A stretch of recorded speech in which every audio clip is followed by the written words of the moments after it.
What's up, everybody? Trent Hyde here. Going to go over a little bit of a technique breakdown on something that I started using a lot this past year. This is something that primarily is going to only be for folk style since there's no top and bottom wrestling and freestyle. But for those of you that like an underhook, you want to get to your underhook as quickly as possible, or you're looking to push the score and get a major and hard cut the guy on bottom, this was a creative way that I was getting to my underhook this year. I know I wanted to give him the escape, but I didn't want to just start on neutral and then start from square one and try to get to my underhook.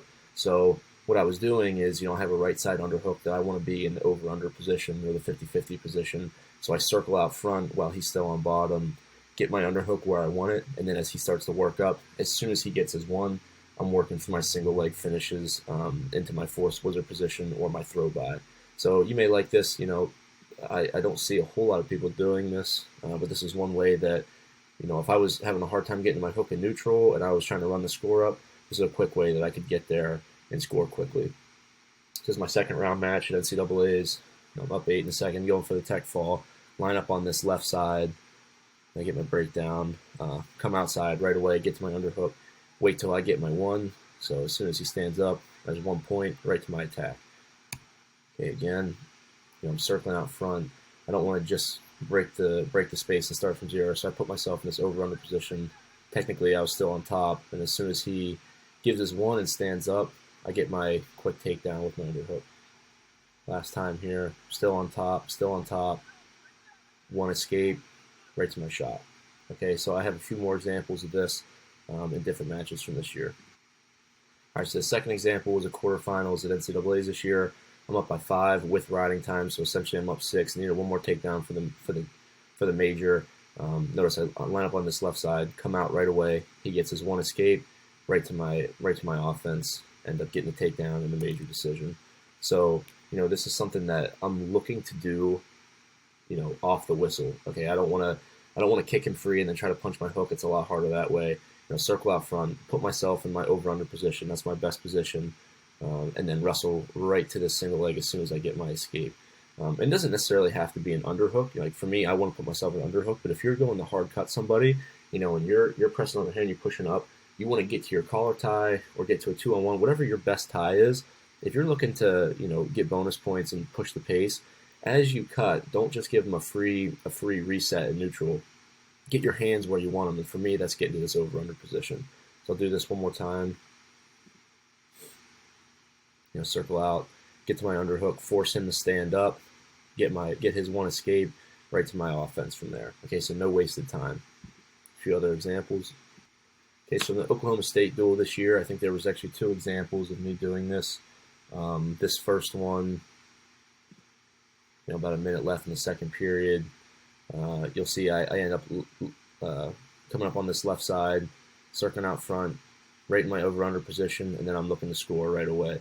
All right, so I love this force wizard position, but the over-under is where a lot of my offense comes. So if I can get there without having to, totally do it from a reset and neutral, I'll take that any day of the week. All right, so it's all about putting yourself in which position you want as efficiently as possible. And for me, this is that over-under position. Attack that wrist, start attacking my single leg. Okay, the next time in this match, I'll fast forward here. I'm on top again. One more takedown for the tech fall. Come out front. As soon as he stands up, there's the one escape. Then I'm right back to my offense. Find my single leg and finish the match. Okay, so it's kind of not necessarily a cheat code, but I'm putting myself in a position that as soon as he stands up, he gets his escape. I'm right back on my attack. One more time. Circle out front. I'm still on top this whole time. I need him to stand up to get my one. As soon as he gets up, I'm ready to attack. And finish my single leg. I think I maybe have 1 or 2 more examples. All right, this is from the Army duel earlier this year. This actually might have been my smoothest transition on any of them. I come out front. As soon as he stands up, I attack to the far side. I'll play this through.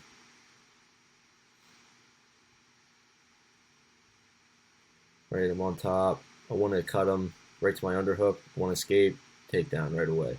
Okay, so there's very little wasted time here. He gets his escape right there, attack. That's another takedown for me. A lot of times if I see sometimes guys go to cut and they kind of get a little bit of space and they attack right away, but the referee doesn't give them one. So you got to make sure, when you're putting your hands where you want them and you're going to give him the escape, actually make sure that he does get the escape, so then you're getting your points for the takedown. So this is a great example here, right? My over-under. I catch that arm coming in that he's pummeling with, and then just drive. One escape, takedown again, I'm right back on top. Okay, so there's one more part of this match. Fast forward to this one wasn't as clean, but still same principle of I want to put myself in this over-under position. Right here I circle out front. Here I am, I go for my attack, shuts it down, back to my force whizzer, and find a takedown from there.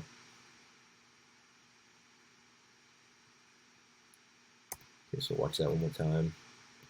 And notice how I'm coming out front, still on top, forcing him to stand up. There he gets his escape, back to my offense right away. So that's my best position. I want to get there as often as I possibly can, and avoid him resetting in neutral. One last example. Okay, so this was a quarterfinal match from Kean this year. I don't think I actually end up scoring here, but you can see how I get to my position right here as he starts to come up. I'm back to my over-under where I want to be, and I just start taking ground. Okay, and I'm up big. I'm looking to chase down bonus points, and I would rather be here than out of space. So, that's a good cut for me, and a good execution of getting to the position that I want. Like I said, this could be getting to a collar tie for you, but you don't want to just ever kick somebody free without them working for it. So I'm forcing this guy to make a decision. Is he going to stay down the mat because I have my underhook and risk getting a stall call, or am I going to stand up, get my one, and allow me to get to my best position? So I don't know if I've never taught this to anybody before. It'd be interesting if other people would like this. People that like underhooks and Folkstyle. It's a great way to get to the over-under position. They start attacking hands and looking for offense when you're trying to get bonus points, or maybe you need to score late and you don't just want to kick them free and go for something. Circle out front, get to your underhook, and then wrestle right to it. Hope you enjoy. Let me know if you have any other ideas you want me to break down. Thank you.